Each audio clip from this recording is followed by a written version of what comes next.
Hey, hey, hey, hey, hey, hey! Alright guys, araw ng Lunes. Kaya maaga ako nagising at maaga din nagkakape. Alright? Kasi guys, kaya ako maaga nagising kasi bubumbahan, asikasuhin ko yung motor na gagamitin ng anak ko. Na yung motor niya, na pag nilinis, pag bumabaha lang sa amin, once a year lang halos, minsan hindi pa. Kaya ayusin natin. Tingnan mo yung hitsura ng motor niya guys. Nababalutan ng talaba, nababalutan ng kalawang, nababalutan ng dumi. Kasi nga, kaya nga natin ayusin, first day class po ngayon, araw ng Lunes, unang pasok. Kaya ayusin po natin yung motor niya. Itong motor na guys, hindi hirap yung motor na to. Kaya lang, hirap sa dumi. Hirap sa linis dahil hindi na may-maintain. Alright? Guys, bagong-bago to guys.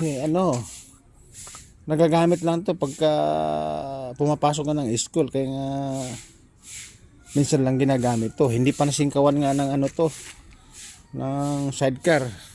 Sa dami namin ng motor, andun pa sa tulay, nakaparada iba dun.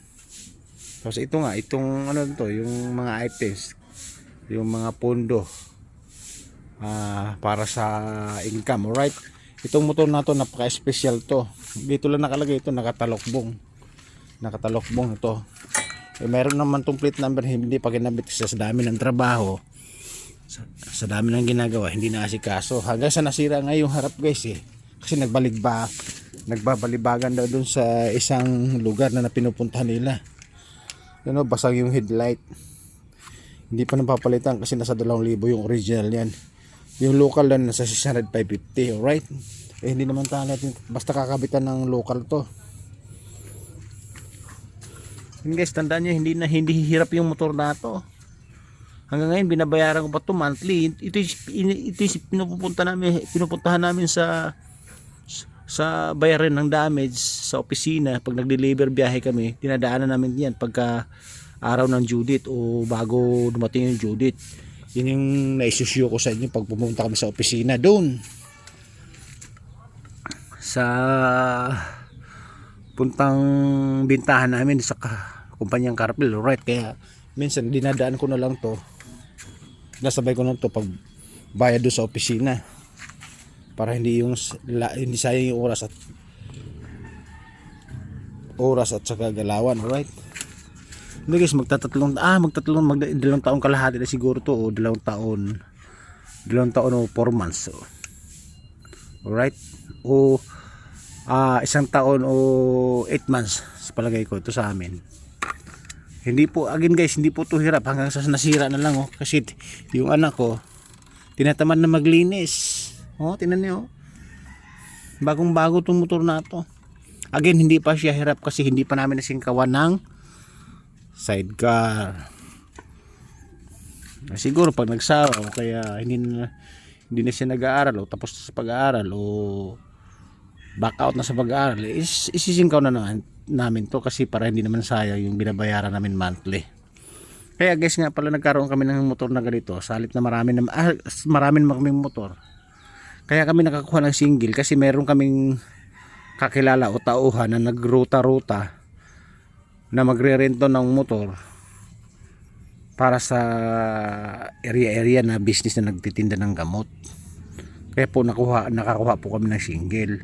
Pero totoo talaga, hindi talaga kami dapat kukuha ng single dahil marami na kaming motor, wala na kang paradahan dito sa harap, wala nang space. So kaya na sa amin to, hindi kasi nakakapagbayad monthly sa amin. Kulang 4 months o higit 4 months ang maski 5 duling guys, wala na iabot sa amin. Kasi kaya nga tayo nagtutuloy ito ng bayad. Sa akin kasi nakapangalan to, sa akin naka-real name to sa opisina, kaya obligadong magbayad ka kasi kung gusto man sa kasama ko sa bahay, kung gusto man pabatak, sayang din daw yung perang inumpisahan na binayaran sa opisina, kaya tinuloy na lang namin. Kaya naging service po ng anak ko to sa pag-aaral ngayon. Alright, yun lang guys, yun yung routine natin. Mamaya pa natin ayusin yung mga items para sa pundo, para sa income. Alright, ayan oh, marami na naman kaming kayamanan yung wala pala tayong kayamanan guys, marami pa tayong items at mga karton pang biyahe deliver na naman kami bukas. Alright, ayun oh, kinalat-kalat nga ng mga aso namin kasi nagsiakyatan dyan. Overwhelming na rin yan, halampas kalahati na po yan papuntang Bubong. Alright, yun lang guys. Ito again, bubumbahan ko to, dadagdagan ko to ng hangin at syempre gagasolinahan to bago sila pumunta sa school. Alright, kasi guys, pag naka-stack na rin to, kulang sa hangin to, siguro may 8 months o 7 months itong nakatingga dyan, na minsan lang gumagamit pag bumili ng isda o ulam. Yun lang. Again, di po siya hirap, hanggang sa kinakalawang na lang sa isang tabi. Alright, kumbaga ang pakinabang lang nito, yung pagpapasok ng anak ko, siniservice po nila. Kaysa naman po kasi na mamamasahe ng tricycle, minimum po 30, ay hindi, wala nang 30 ngayon, 40 na pataas. Pag estudyante siguro baka kalahati lang. Igagasuloy naman yung 20 o 50, tatlong araw mo nang gagamitin, di ba? Kasi tipinlag naman to. Alright, worst case, bababa ko muna kasi bubumbahan ko. Alright, ay nako, hirap pag maraming motor.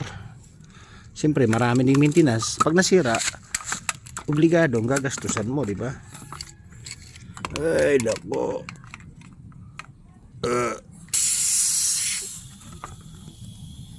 Kahit nabumbahan na natin yung hulihan guys, sa unahan naman.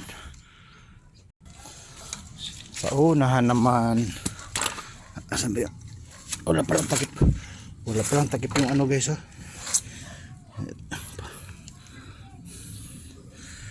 Alright, finish na guys. Tapos punting punas na lang siguro para kahit pa paano linis ng konti. Tingnan mo yung mga rim guys, oh.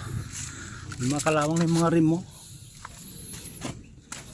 Halos ang taon yan hindi nalilinis. Nasa tambakan na lang kasi nga walang pasok. Ngayon pa lang uli magpapasukan. Susi. Panggalin mo. Susi. Baka guys, wala tong gasolina eh. Duda ko lang gasolina to kasi matagal naka-stack. Ayan o. Ayun guys, nag-kulay green.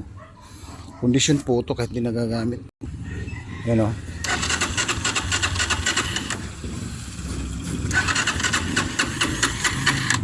Kala na ang chok. Ayun, nakachok. Ayan guys, nakachok yan ha. Tunog. Yun.